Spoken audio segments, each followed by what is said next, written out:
This chapter looks huge. But let me be honest with you. If you are running out of time, want to study less and smart, and still score decent marks, then you don't need the entire chapter.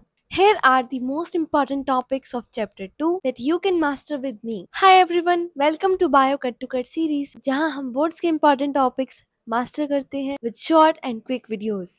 With finishing the chapter first with 10 most important topics, today we are starting chapter 2. आज का हमारा topic है spermatogenesis. These are the types of questions that may come in your boards.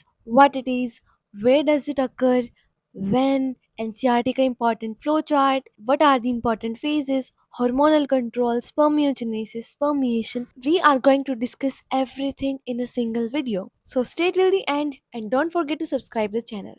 Spermatogenesis, sperms की या फिर इसका scientific name spermatozoa.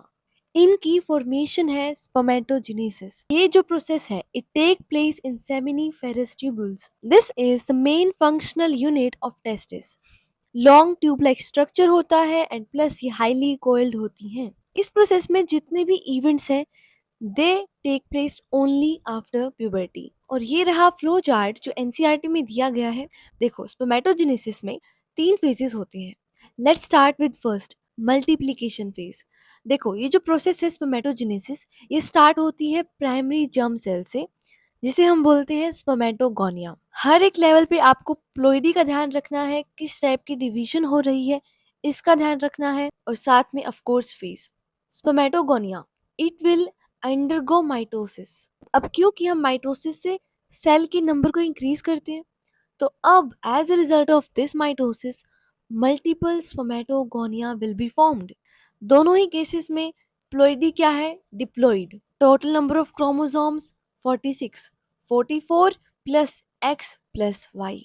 तो ये था मल्टीप्लिकेशन फेज जहाँ पे स्पर्मेटोगोनिया के नंबर इंक्रीज हुए हैं. अब हम बात करेंगे ग्रोथ फेज की.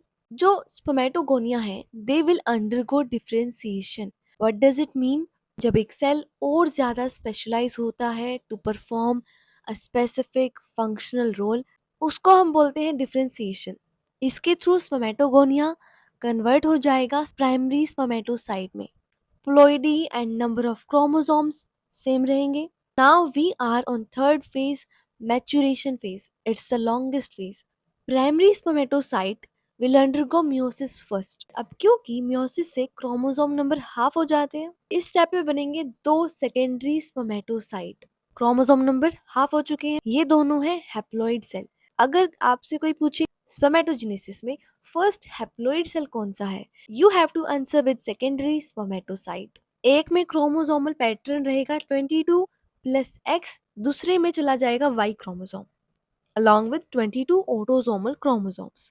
अब ये जो सेकेंडरी स्पर्मेटोसाइट है दे विल अंडरगो मियोसिस 2 और ये बनाएंगे स्पर्मेटिड्स. एक सेकेंडरी स्पर्मेटोसाइट से बनेंगे 2 स्पर्मेटिड्स. ओवरऑल 4 स्पर्मेटिड्स बनेंगे क्योंकि 2 सेकेंडरी स्पर्मेटोसाइट थे. ये सब हैप्लॉइड होंगे. इस साइड ऑटोसोमल क्रोमोसोम्स के साथ एक्स क्रोमोसोम आया है और इस तरफ वाई क्रोमोसोम. अब through the process of spermiogenesis, spermatids will transform into sperm. Again, haploid है 22 plus X here and 22 plus Y here. Process completed. Spermiogenesis actual में है क्या? देखो, जो spermatid है वो है नॉन मोटाइल सेल और sperm एक मोटाइल सेल है. तो ये जो ट्रांसफॉर्मेशन हुई है नॉन मोटाइल सेल से मोटाइल सेल बनने की, formation of sperm from spermatids, this is called spermiogenesis. Now let's talk about hormonal control. Hypothalamus release करता है गोनेडोट्रोफिन रिलीजिंग हार्मोन. ये एंटीरियर पिट्यूटरी को कमांड देके एफएसएच और एलएच रिलीज करवाता है.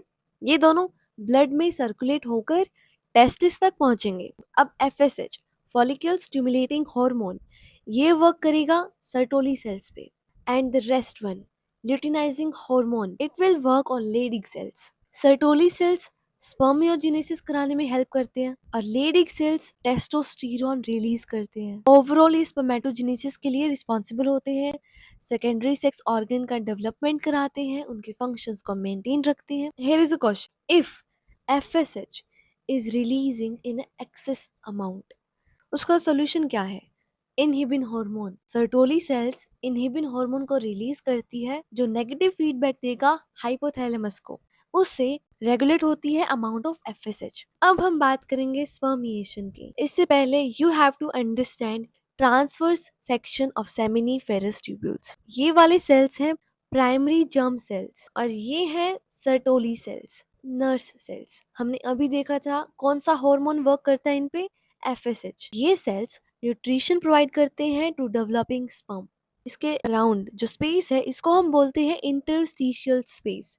आपको याद रखने हैं इसके कंपोनेंट्स। बात इंपॉर्टेंट है, Leydig cells, small blood vessels, immunologically competent cells, ये रहे लेडिक सेल्स या फिर इन्हें हम बोल सकते हैं इंटरस्टिशियल सेल्स। ल्यूटिनाइजिंग हार्मोन या फिर इनका दूसरा नाम इंटरस्टिशियल सेल स्टिमुलेटिंग हार्मोन, ये वर्क करते हैं लेडिक सेल्स पे। अब स्पर्मिएशन में होता क्या है, जो स्पर्म है वो अपने हेड को, it gets embedded into Sertoli cells for nourishment. उसके बाद स्पर्म जो है वो अपने हेड को डिटैच कर लेता है from Sertoli cells and then it is released into the lumen of seminiferous tubule. NCERT में लिखा है out from the seminiferous tubules, but वो गलत है। रियलिटी में ये रिलीज होते हैं ल्यूमन ऑफ सेमिनिफेरस ट्यूबल में। That's it for the video. मिलते हैं नेक्स्ट वीडियो में नेक्स्ट इंपॉर्टेंट टॉपिक ओजेनेसिस के साथ। So stay tune and channel को सब्सक्राइब करना मत भूलना।